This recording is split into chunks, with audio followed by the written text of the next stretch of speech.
Welcome to Team Trump Online.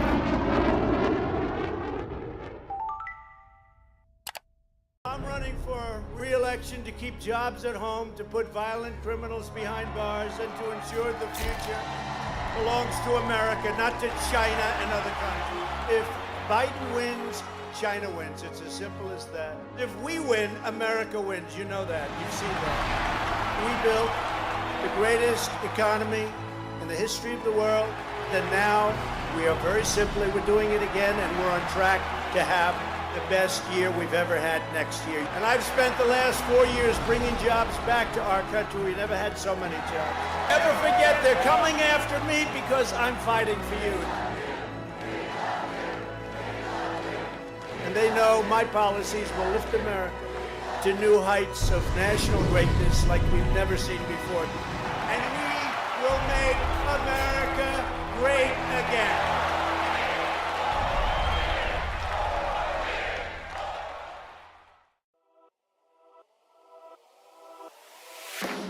And now we're opening with a bang. And today's announcement proves that our economy is roaring back. It's coming back extremely strong. The United States economy added almost 5 million jobs. Likewise, Hispanic employment is up by 1.5 million jobs. 3 million more women were employed in the month of June. This is better than a V. This is a rocket ship.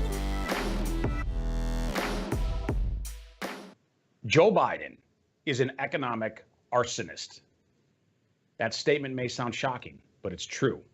He has spent decades in the Washington swamp torching the industrial might of America. I'll explain more about that in a moment. Welcome to MAGAnomics. I'm Steve Cortez, senior advisor to President Trump's reelection campaign. With me tonight are Congressman Ted Budd from the great state of North Carolina and Gary Rabine of the Ditch Digger CEO podcast. Our guests will join us later in the show, but first, let's talk about the threat that Joe Biden presents to our prosperity. The reasons why Joe Biden would be disastrous for our country and for our economy. Last week, we saw Joe Biden finally leave his basement safe space. He hit the campaign trail as the race tightens, especially in battleground states. Joe headed for Michigan. For decades, the Great Lakes state was considered solidly Democratic, part of the, quote, blue wall in the Midwest in favor of the Democrats. But then candidate Trump broke through that barrier. His electoral revolt of the outsiders convinced the good people of Michigan to break ranks in 2016 and select a Republican nominee for the first time since the 1980s. Amazingly, Biden actually had the gall to go to the industrial heartland, to Michigan of all places, and promise that he's going to return jobs back from China. That's like an arsonist who burned down a village, returning to that town to promise the citizens of the town that he wants to be their fire marshal, to protect them. Joe Biden spent a half century in the Washington swamp, exporting American jobs all over the world, particularly to China. That is the one, quote, accomplishment of his half century in the Beltway. Terrible trade deals, specifically NAFTA and China's inclusion in the World Trade Organization, which led to the loss of a staggering 92,000 manufacturing jobs in Michigan alone. Joe Biden spent 47 years shipping America's jobs to our foreign competitors, leaving a mess that President Trump has had to clean up over the last 4 years. Part of cleaning up Joe Biden's mess was getting rid of NAFTA, which cost America 850,000 jobs, and negotiating the USMCA with Canada and Mexico that is now bringing jobs back as we speak. However, in an interview with Jake Tapper last week, Joe Biden completely ignored his very own record with NAFTA. He refused to give President Trump credit for actually fixing the mistakes of the past. Have a listen. Something else he did is he renegotiated NAFTA. He did. He renegotiated NAFTA. Now, when you ran for president and when Barack Obama ran for president, you both said you would renegotiate NAFTA. You didn't. He did. Nancy Pelosi said that the USMCA, which President Trump signed into law, is a, quote, victory for America's workers. Does he deserve credit for that? No, I think, remember, he wasn't the one that pushed that particular one that passed. The House amended the bill so he couldn't. He signed it. By the way, it's a big deal, though. Here's what they amended. He was giving pharma a way out, giving them a gigantic break, just like he's doing now with pharma. They're building plants overseas and getting tax breaks for it. That's what it was about with him. And they said, no, we're not going to do that. We're not going to do. He renegotiated NAFTA and you didn't, is the point. I mean, because we had a Republican Congress that wouldn't go along with us renegotiating it. But doesn't he deserve some credit for that? It's better. The USMCA is better than NAFTA. It is better than NAFTA. Joe Biden proudly voted for NAFTA as a senator back in the 90s. But in the Jake Tapper interview, he bizarrely said that he was against it after it passed.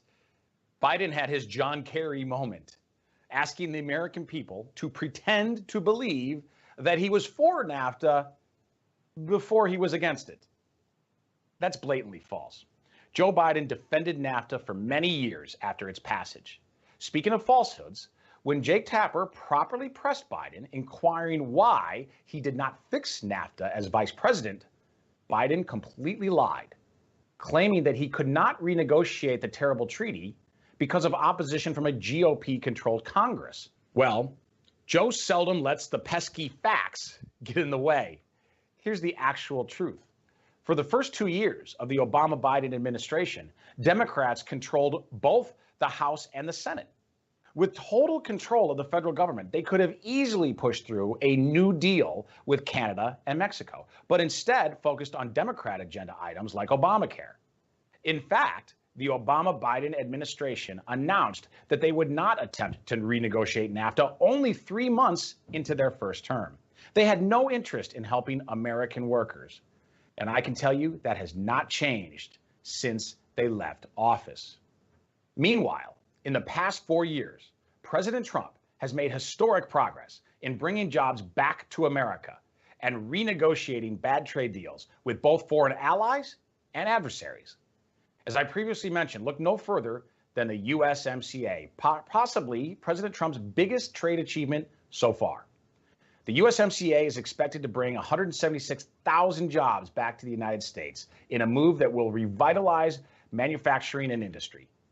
That trade pact with our neighbors and allies, Canada and Mexico, provides the economic and diplomatic template for more trade deals into Trump's second term. After all, we believe in America first, but not in America alone.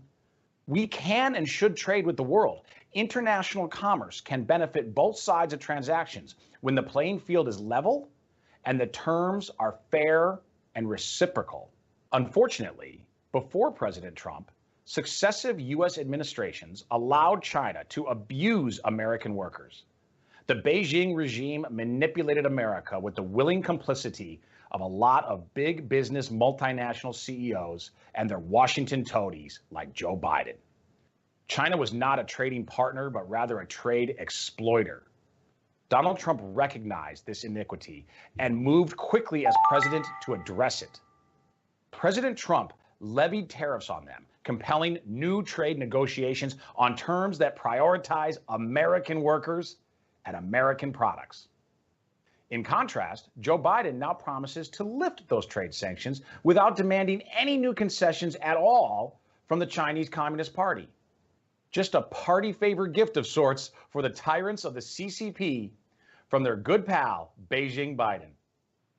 Perhaps part of Joe's goodwill toward the Chinese Politburo flows from the gigantic investments of hard cash that the CCP directed to his son, Hunter. The wayward Hunter hopped on Air Force Two for an official visit with Dad to China. After meetings with government officials there, the CCP-controlled Bank of China miraculously invested $1.5 billion, that's with a B, in Hunter's new fund, even though the younger Biden had almost no track record in that industry. No wonder the Bidens remain soft on China, unwilling to stand up to Beijing on behalf of American labor. On the other hand, President Trump is constantly working on behalf of American labor, and lately the results shine. As I mentioned in last week's episode of MAGAnomics, this burgeoning economic revival afoot in our land produced 1.4 million new jobs in the most recent report for August, bringing the total job gains over the last 4 months to a historic 10.6 million new hires. An economic renaissance is underway. But there's more proof than just the number of new jobs added back to the economy. Let's take a look at surging car sales data. Before China's coronavirus hit our shores, this year started off strong with 6.6% annual car growth year over year. Unfortunately, the coronavirus hit and car sales plummeted to a negative 33% rate year over year in April. But now, car sales have surged. They've roared back to a 4-year record with 8.1% year over year growth. Folks, that's not just a V, that's a super V. And that is only happening because of President Trump's pro-growth policies and economic nationalism. And that's exactly what this election is about. The choice between President Trump and Joe Biden is the choice between economic nationalism and the globalist pre-2016 era of wage stagnation and the offshoring of America's production. If we want the economy's historic rebirth to continue and accelerate, we must re-elect President Trump. He's the only candidate on the ballot this November who is a proven job creator, a champion for American nationalism, and a leader who is tough and clear-eyed enough to confront the economic and national security threats of the Chinese Communist Party. Tonight's guests can talk about how the Trump approach to trade and the economy has benefited their states and their businesses. As usual, we will first talk the economy from a macro perspective and then drill down to the micro, to Main Street. But first, we have a short commercial break and we're going to be right back after this. Antifa is destroying our communities, rioting, looting. Yet Joe Biden kneels down and his staff sends money for bail. And Biden fails to stand up to the radical leftists fighting to defund and abolish the police. With Biden kneeling to the left, we'd have chaos in the streets. President Trump is standing up for us, keeping our communities safe, protecting minority-owned businesses, and always standing for our flag. I'm Donald J. Trump, and I approve this message. You have reached the 911 police emergency line. Due to defunding of the police department, we're sorry, but no one is here to take your call. If you're calling to report a rape, please press 1. To report a murder, press 2. To report a home invasion, press 3. For all other crimes, leave your name and number, and someone will get back to you. Our estimated wait time is currently 5 days. Goodbye. I'm Donald J. Trump, and I approve this message. Welcome back. I'm Steve Cortez, and my first guest tonight is Congressman Ted Budd of North Carolina. He's a member of the Freedom Caucus. Congressman Budd, welcome to the show. Steve, great to be here. Thanks for having me. You bet. Congressman, your state of North Carolina has benefited greatly under President Trump's pro-growth and pro-American economic policies. So can you tell us about some ways that North Carolinians are benefiting under President Trump's leadership? Yeah, well, one of the first things I would look at is the regulatory cut. I mean, they have gone into the Federal Register and just started removing and examining regulations that are just in the way. We've got, WOTUS, or Waters of the U.S., which previously under an Obama administration could look at a wet patch where you might get a tractor stuck in a farmer's field and call that a wetland, a federal wetland. And so it has reined some of that in, and just let businesses and farmers know that this administration is on their side and they can plan for the future and make good decisions and invest in their farms and in their small businesses. Then you think about what happened in January of 18 when we passed the Tax Cuts and Jobs Act led by the president. And I remember going to a small business, and she owned a furniture business and still does. And she was thinking about buying a saw for her business. Now, this is not something like you get at the local hardware store. This is a $250,000 saw. And she said, because of these Tax Cuts and Jobs Act, the provisions inside of them, I'm going to buy 4 of them, and I'm going to hire more people. So that's $1 million of reinvestment into our economy that she made, and she hired more people. So well over $1 million just because of, and that's in one small area in one county. In an industry that had previously been hurt by NAFTA 1.0. And Steve, the other thing I would say is the USMCA. And remember, this came right on the heels of impeachment that the Democrats had led, and the president wasn't hindered by that. He came out and said, "I'm still for America."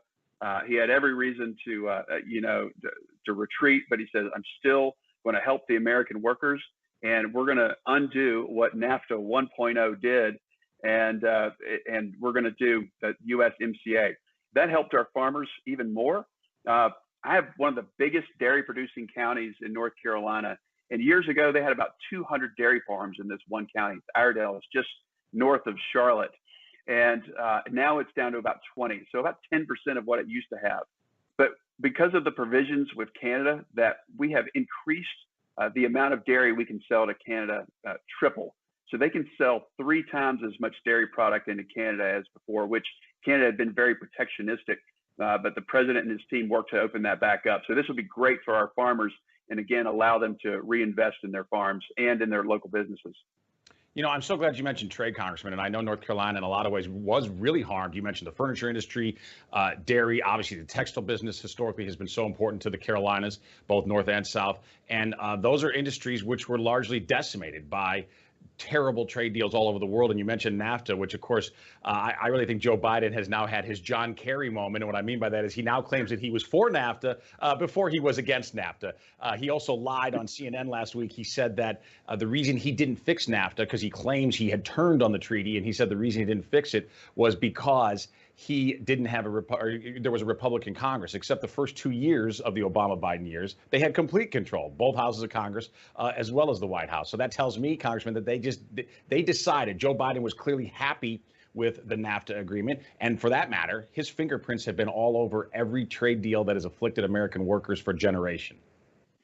Yeah, that seems to be a theme, Steve, between the 2016 and now the 2020 Democrat nominee for president.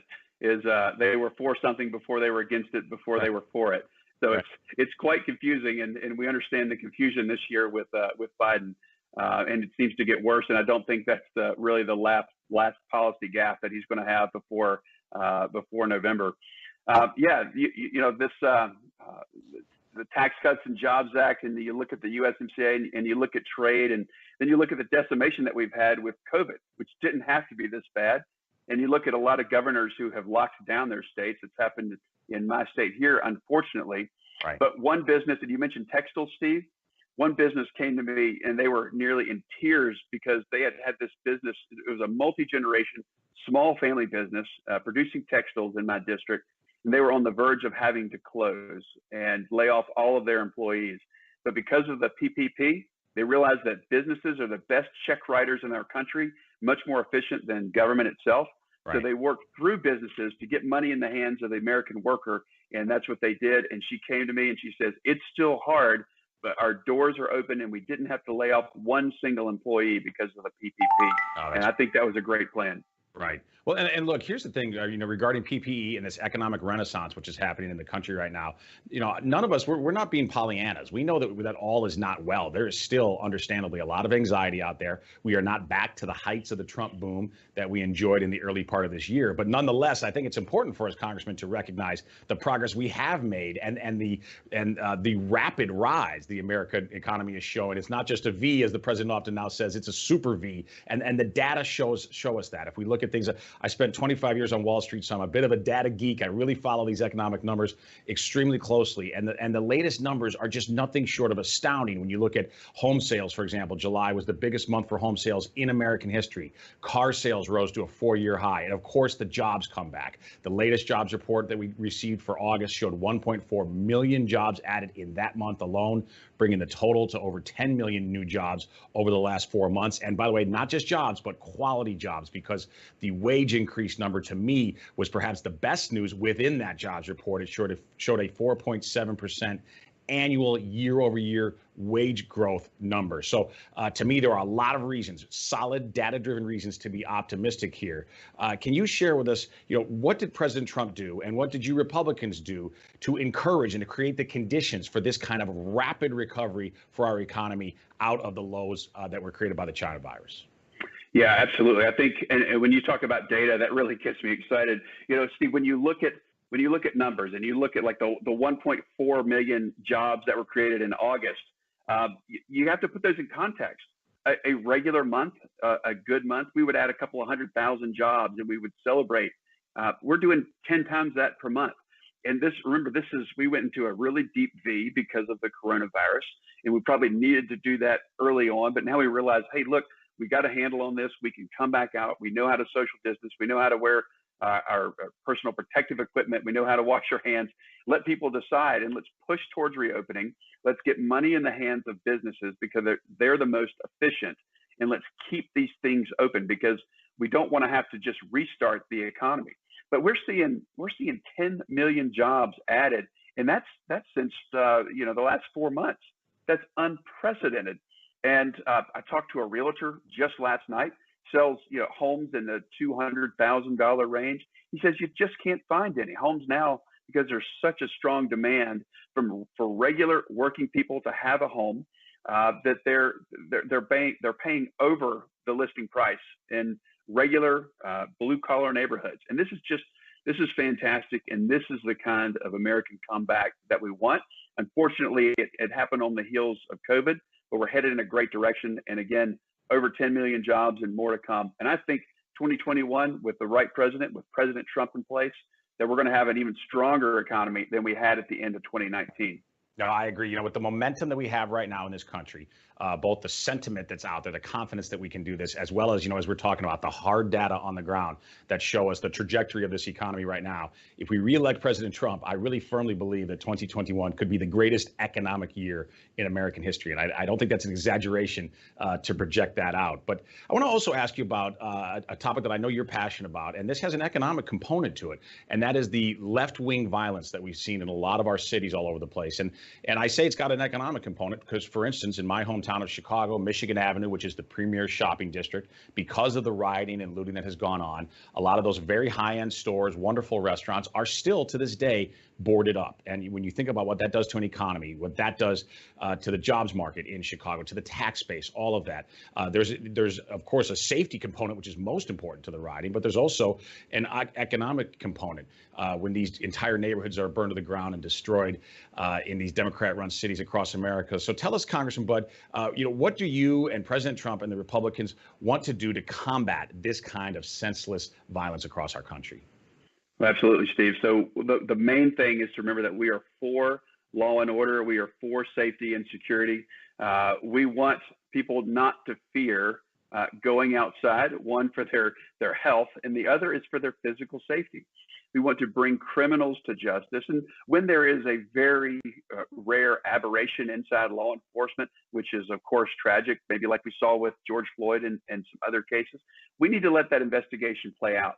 But we will not put up with violence. And if you want to protest, that's fine. That's part of our First Amendment rights as a country to protest. But don't call violent riots and violent protest the same thing as a peaceful assembly. They're totally different. Look, we get it. We hear you when people want to protest, regardless of where they are in the political spectrum. And that's one of the things that makes our country great. But also, we are grateful for those on our frontline first responders, particularly in this time, our police officers. And we want them to know that we have their back and we're grateful for what they do for us and we support them. We want them to be fully funded and realize they reflect society. It's not a racial division issue because every police department, every sheriff's office that I am, they really reflect the communities that they serve. And one of the things you saw in the RNC, which was so inspiring to me, is that this was real America, and it didn't make it wasn't one race or the other. It was all of us in this together, regardless of your ethnicity or background. And I think that's one of the things that we should remember as Americans. Sure. I think if you compare the DNC to the RNC, I like to say that theirs was Hollywood and ours was the heartland. And we really saw that. Absolutely. We really showcased a lot of regular Americans. I've had a number of them on this show, people who may not be well known, but people who have done incredible things in their communities, and a lot of them being small business folks. And to your point, too, about, corporate media in this country, unfortunately, constantly tries to conflate peaceful protest, peaceful assembly, which is just and right and unconstitutional with rioting, which is, of course, none of that. And I myself have been a part of a lot of peaceful protests. I've been at many pro-life events, pro-Second Amendment events that were entirely peaceful, respectful, law-abiding, and in fact, incredibly courteous to law enforcement people who were there to help guard those assemblies. That's a sacred part of American culture and of our Constitution. Speaking of the Second Amendment, I know that you own a gun shop in North Carolina. I want to ask you about being a small business owner. What can you say about your experience as a small business owner, and then also as it relates to President Trump's commitment to protect the Second Amendment? Yeah, absolutely. I have a lot of news organizations ask me about the Second Amendment and do we need to do this or that, but it was under President Trump. I mean, he signed into law the fixed NICS, which is the National Instant Criminal Background Check Service, which is maintained by the FBI. So we want good database. We want to keep firearms out of the hands of those who are dangerous and those who are criminal. But we realize the vast majority of Americans are safe, they're law-abiding, they're responsible, and we want them to have access should they want to have use of the Second Amendment and have their own firearm. And by the way, the store I have would be glad to help train them. Our motto is helping our community responsibly enjoy firearms. That's really what we want to do. We're about community. We're about responsibly enjoying firearms. So it's been a real privilege. We've owned it for 10 years. We bought it for our local law enforcement. And it was them that said, never underestimate the need of the public to have a safe place to shoot. And I really think that the president and also his kids understand that. Don Jr., Eric, I mean, they're both avid sportsmen and safe shooters and very responsible people. So I really think they get it. And being from New York, which is so restrictive, and Chicago, which is so restrictive, as you know, having roots there. And those are some of the worst areas. The most dangerous place to be is in a gun restricted zone. What you want is the good guys to have a gun to stop the bad guys that have a gun or whatever weapon of their choice. And there's more good guys than there are bad guys. And that's where the Second Amendment comes into play and helps us to keep order in this country, is we want the criminals to fear the good guys. Right. Congressman, so appreciate your time tonight. But before we let you go, I want to ask you if there's something else you'd like to tell our audience. As you say in the Congress, I yield the floor, I guess, to you. Is there something you'd like to say to the MAGAnomics audience? Look, I thank you for being a great supporter of the president, and to pray for him, support him. And let's go out to those that are maybe a few of them that are still on the fence, that aren't quite sure yet, and ask what they're about. Think about the next Supreme Court. Think about the future generations. Think about who actually has brought prosperity to our country, and that's our current president.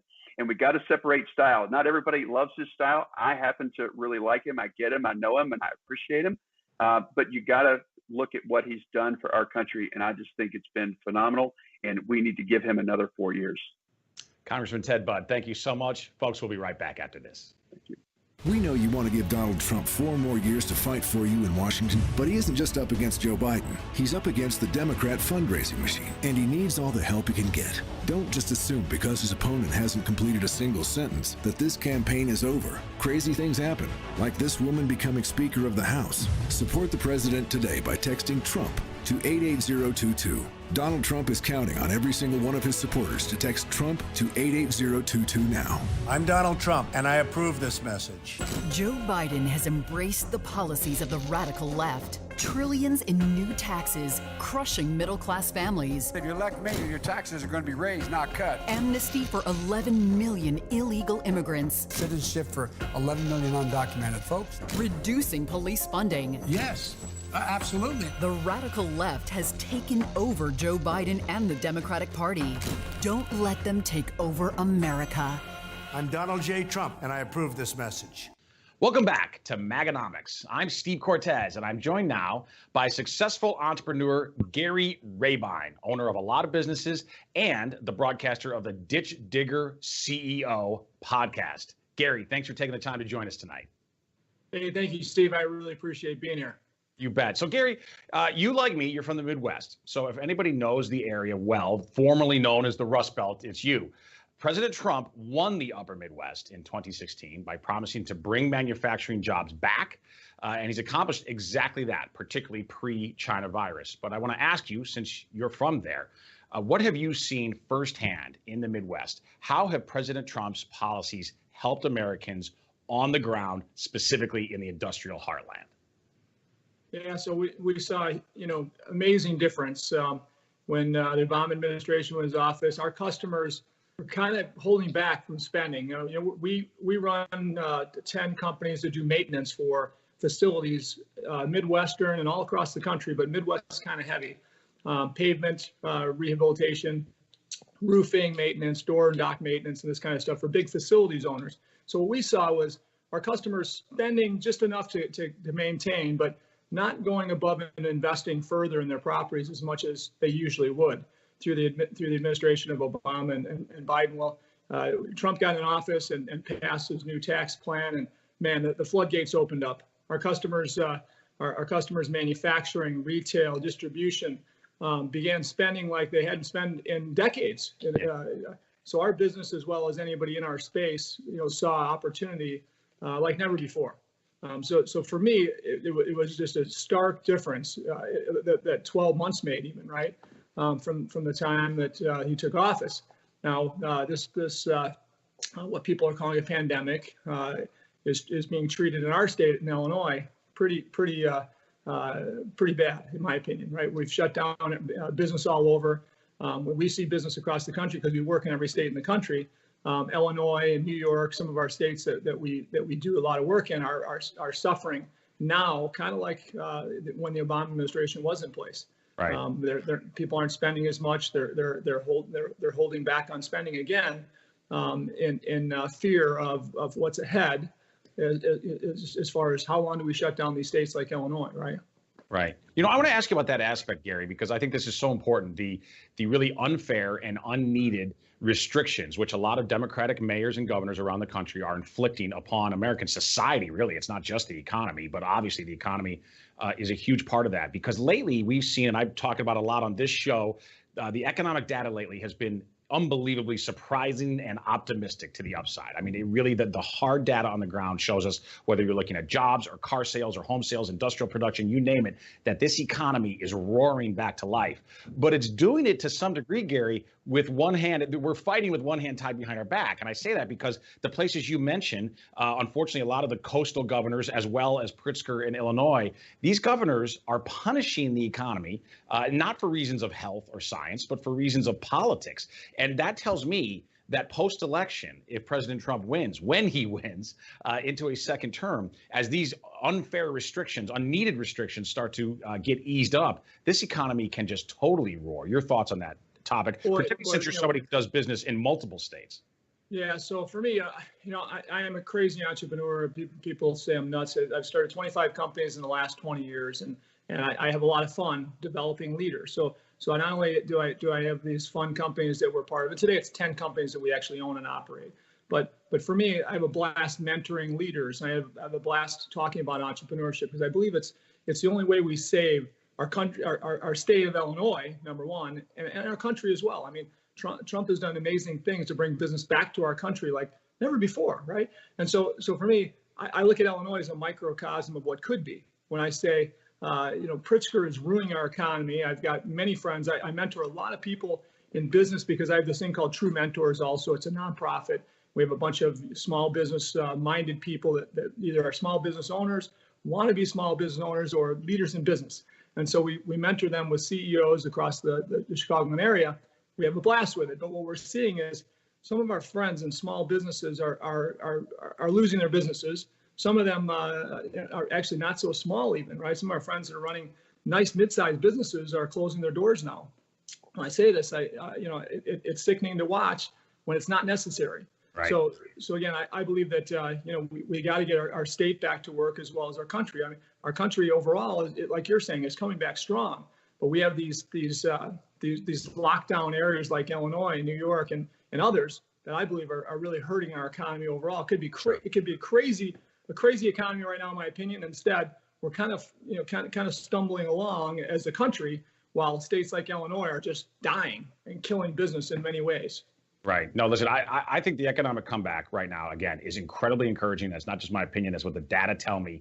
But it could be so much better if we could get some of these crucial places, crucial parts of the country that are normally big economic engines, places like New York, Chicago, and the whole state of California. We need to get them thriving again. By the way, to connect this back to this election, Joe Biden, let's remember, has threatened that he would shut the entire country down again.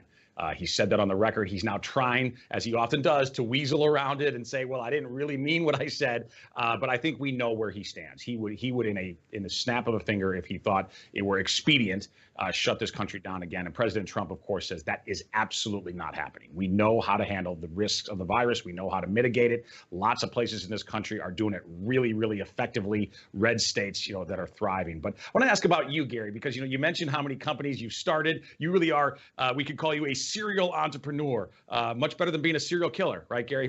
But really, you clearly have this as part of your makeup. But what sparked that startup mentality? Can you give us a glimpse into your beginnings in business and your mindset in approaching business, and why is it that you have this yearning and almost this need to start new operations? Yeah, no, I think I started as a kid. I started as a kid understanding how to make money when money was a tough thing to come by. So as a young person, my dad worked in a factory and worked every side job he could to raise a family of 6 kids. And I watched that. And so at 10, 11, 12 years old, I began working and newspaper routes, mowing lawns and so on. And I loved work, right? I loved the dignity of work, to have money in my pocket when my friends usually didn't, right? So I guess that carried on into, as a young person, 18 years old, didn't go to college, and was kind of laughed at as the ditch digger. That's why my podcast is called Ditch Digger CEO. I'll never forget the time my friends laughed at me because I was one of the only ones in my class, or amongst my friends anyway, that had no aspiration to college at that time. So again, started my business at an early age, and it was pretty easy for me to do business and make a lot of mistakes, of course, because without an education in economics and business law and all the things that you learn as you stumble through being an entrepreneur, it wasn't easy. But bottom line is, I figured it out, and within a short period of time, our little paving business grew to a bigger paving business, and eventually grew to a regional business, and eventually a national paving business. So for us, we're very blessed that we were able to do this in America, and I sincerely believe this is the only place in the world you can do it. And I'm really worried that we're wrecking that for our future generations, especially with a guy like Biden. I mean, this person, in my opinion, has no clue of what job creation is about. Right? We have a president we're so blessed with. When have we ever had a president that has understood how to build and create jobs like this guy, right? And he continues to run our country like a big business, right? Not cowering to any big donors or big industry. I mean, he does what he thinks is right for the American people, and boy, we're blessed to have him, and we better keep him, because Joe Biden is the exact opposite of that, in my opinion. Right. And again, if I judge things only on job creation and entrepreneurship and building our country, right, this president is our best answer for sure. Right. I think that contrast is so important, particularly when we look at the economy and entrepreneurship and free enterprise in this country. If you compare and contrast these two, you look at Joe Biden, he has spent 47 years in the Washington swamp. He has worked on the government payroll for his entire adult life. I like to joke, but it's actually true, the only job he ever created was for Hunter Biden, where he followed along, tagged along Vice President Dad, Joe Biden, and picked up amazing business deals around the world that no other person could get except for through family connections. And then contrast that with President Trump, who is quite literally a builder of magnificent skyscrapers, golf courses, resorts all over this country, an employer, somebody who sides the front of paychecks and the back of paychecks. So his experience, I think, has been so valuable to this country. He has so much respect for entrepreneurs, and he believes, as I do, that entrepreneurs are the unsung heroes of American society. I don't think we spend enough time celebrating them, but we do here on MAGAnomics. We sure do on this show. But I want to ask you about, you mentioned that you got the moniker Ditch Digger, which you clearly have embraced, even if it was initially meant as an insult. Your Ditch Digger CEO podcast, why did you decide, you're a really successful businessman, you don't need to necessarily be out there talking to other people you don't even know, about your experiences and about business. What motivated you to start your Ditch Digger CEO podcast? I consider myself kind of a hillbilly, and as a hillbilly, I didn't really respect my education in business that much until I began in my, let's say, late 30s, early 40s, telling my story. And telling my stories, I inspired other people to do things they might not have done otherwise. So eventually I was like, gosh, this is kind of fun. Actually, people were telling me that my story made a difference to them. So, and I knew that for sure my form of education, while not formal, right, has been through mentorship. And so I really have gotten into mentorship in a big way as a leader in business. So my goal was this: I became successful because of all those people I paved driveways for or did parking lots for that had a nice building, a nice business, a nice house. I'd ask them, how the heck did they do it, right? And they would tell me their stories. Some would not, right? Some wouldn't tell me their stories, but usually I figured out that they were kind of the J.B. Pritzkers of the world that didn't really build it themselves and couldn't really tell the story that would actually mean much to me, probably, right? So it's nice they didn't tell me their stories in some cases, but those that told me their stories always were those that busted their butt to build something really neat, right? Whether it's a small business that gave them the ability to send their kids to college and build themselves a good life, or those that were just crazy successful that built amazing businesses employing millions of people. I think of people like Bernie Marcus, who's been a mentor of mine, and friends like Jimmy John and different people that have been just crazy successful. These people overall always are servant-minded people that just want to serve a big market. And so, gosh, there's just nothing wrong with that, right? Nothing wrong with somebody that wants to serve a market better than anybody else. And I find that boy, 99% of the time, that's the stories that build America. It's not the J.B. Pritzkers of the world and those that hand it to them. Although sometimes I do have friends that had a lot handed to them and make a lot of it and have still that work ethic and that drive. That's not as common in my opinion, but it is out there, right? Sure. So again, for me, I want to tell these stories to others. So the stories that I heard and more, I want to find those stories and tell them on Ditch Digger CEO, inspiring hopefully millions of people to think differently about not being envious of anybody, but actually being inspired by stories so that they could do their own story. They could live their own story as an entrepreneur someday, right? So sure. I'm confident it's happening. We've got tens of thousands of listeners now, and we've done no advertising for it at all yet, right? So it's not 1 million listeners yet, but we're getting 100% 5 ratings on it, which is kind of cool because I'm doing it in kind of a rough way. I'm not. This isn't something that's that well planned. Actually, it's pretty off the cuff. But it's stories of Jimmy John, my own story. It's stories of the Netflix founder and the Redbox founder and the Bright Star founder. Many people that just found something they're passionate about and served the market better than anybody else in the world. And good things happen then, right? And I'm a Catholic Christian guy, right? And for me, what am I taught in my Christian faith is to serve others more than you serve yourself. And if you think that way in business, you're going to be rewarded in life, in my opinion. Now you're going to have challenges, not only going to be all rosy, but overall you're going to be rewarded if you can serve a market better than anybody else in the world. Right. So that's in my opinion the world of differentiate or die is what I call that. If you can differentiate strong and serve a value better than anybody else in the world, in your space, boy, you're gonna have some opportunity like nobody else. Right. That's an inspiring message.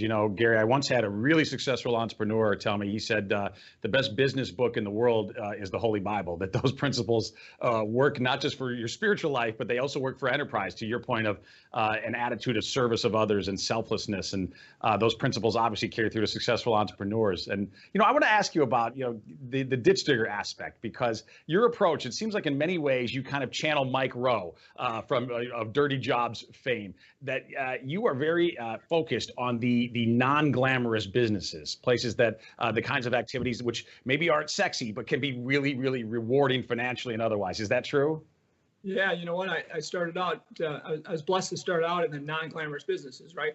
Not a lot of people go to college, like my friends, to go to college then and say, man, I want to be an asphalt paving guy, right? Or boy, I just want to pave concrete, right?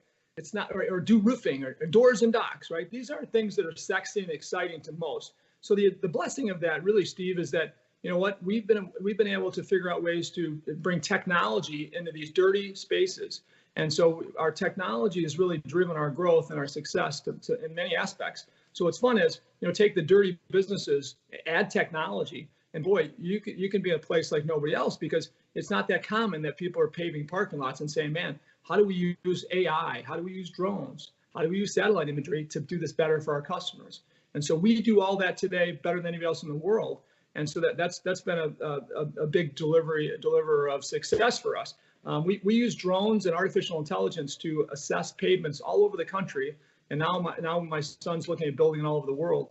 My son started the business with me. We're using drones to do like pavement engineering, roof engineering and maintenance to customers all over the country. We now have over 1 billion square feet of pavements that we help our customers manage using drones and satellite imagery. We partnered with a company from Israel. We're able to see water underground as much as 10 feet underground using satellite imagery, wow, which nobody else in the world can do except us and our partners in Israel now. So again, these are all products that make us so different from our competition that our customers are like, they come to us on an annual basis, say, okay, what's next, Rabine? Where's the industry going, right? And so we have here the uneducated hillbilly that I am. I didn't go to college, so I built my own facility in Schaumburg, Illinois. It's called Rabine University, where we have 15 different types of roofs on our roof with every type of green roof you could imagine, and 18 different types of pavements on our parking lots, basically showing our customers what's out there, what's coming, what we're experimenting with. And again, so it's been kind of fun to say, gosh, you know what, how do we educate our customers better than anybody else in the world? And we're not only doing that, but then growing businesses around it, which is just fun, really a lot of fun. Sure. No, it's so exciting. And to your point, a lot of businesses that may seem to an outsider or to the novice eye may seem to be low tech are actually very, very high tech. For instance, the way you approach paving, which I think is fantastic. So, all right, listen, last question for you, Gary. I want to ask you if you can look forward as an entrepreneur into the future. What are you most excited about if President Trump wins re-election for the economy? What most scares you about a President Biden, God forbid? Well, that's really easy to me, Steve. I've been heavily involved in stuff here nationally, in business networks and other nonprofit organizations, and boy, leaders of all these groups are really worried if Biden wins that we will go into a recession pretty fast. When you have a person that wants to be president that brags about shutting down our economy 100%. Gary, I know you're working so hard to reelect this president. We sure appreciate everything you're doing, folks. Check out Gary's Ditch Digger CEO podcast. Gary, thanks for being on the show. We'll be right back. Thank you, Steve. Kamala Harris ran for president by rushing to the radical left, embracing Bernie's plan for socialized medicine, calling for trillions in new taxes, attacking Joe Biden for racist policies. Voters rejected Harris. They smartly spotted a phony. But not Joe Biden. He's not that smart. Biden calls himself a transition candidate. He is handing over the reins to Kamala while they jointly embrace the radical left. Slow Joe and phony Kamala. Perfect together. Wrong for America. As we have already seen, his America First agenda has lifted all Americans up and have empowered them with true economic emancipation that has once again made the American dream possible. That's why I want you to text EMPOWER to 88022 right now if you want to keep America great and deliver 4 more years for President Donald J. Trump.